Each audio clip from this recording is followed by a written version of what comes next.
अड़े वॾा सुबुह खां वठी गाॾी खे सफ़ा असुल छिके रखियो अथई।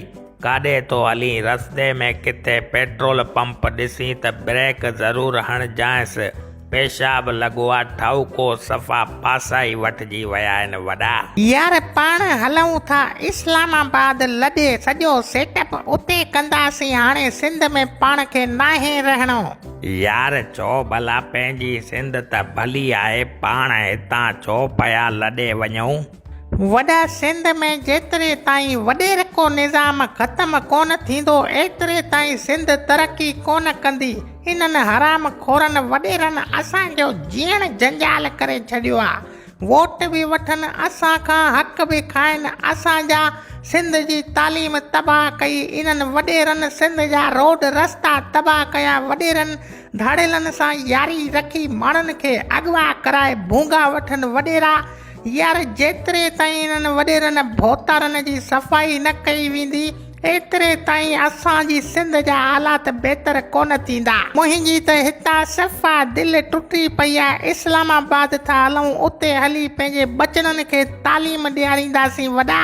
बाक़ी हिते इहे हराम खोर वॾेरा असांखे रहण कोन ॾींदा। यार वाह जो ॻाल्हि कई अथई। इन्हनि वॾेरनि सिंध जो निज़ाम ख़राब करे छॾियो आहे। ओ साम्हूं वॾेरो थो अचे डबल डोर गाॾीअ में मुछनि खे वट ॾेई टॉकीस जीप त ख़बर पवेसि बिशनीअ खे।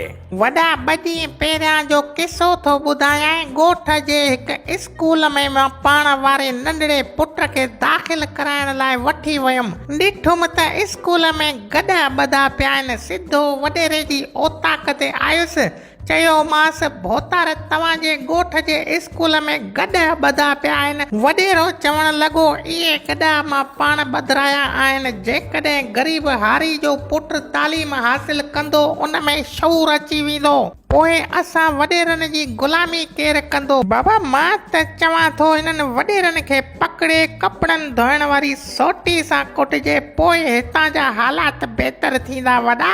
यार मुआंड्रा किने जोराबे जहिड़ा अथई, पर ॻाल्हियूं वाह जो अकल वारियूं तो करी। मुंहिंजो त दिमाग़ ई खोले छॾियो अथई। हाणे वारो कर साम्हूं पेट्रोल पंप तो अचई, टैंकी फुल कराईंसि त हलूं लॾे इस्लामाबाद। सिंध पुगी इन्हनि ज़ालिम वॾेरनि खे पाण इस्लामाबाद हली उते पंहिंजे बचड़नि खे तालीम ॾियारायूं था ऐं बक़ाया ज़िंदगी सुकून सां था गुज़ारियूं वॾा।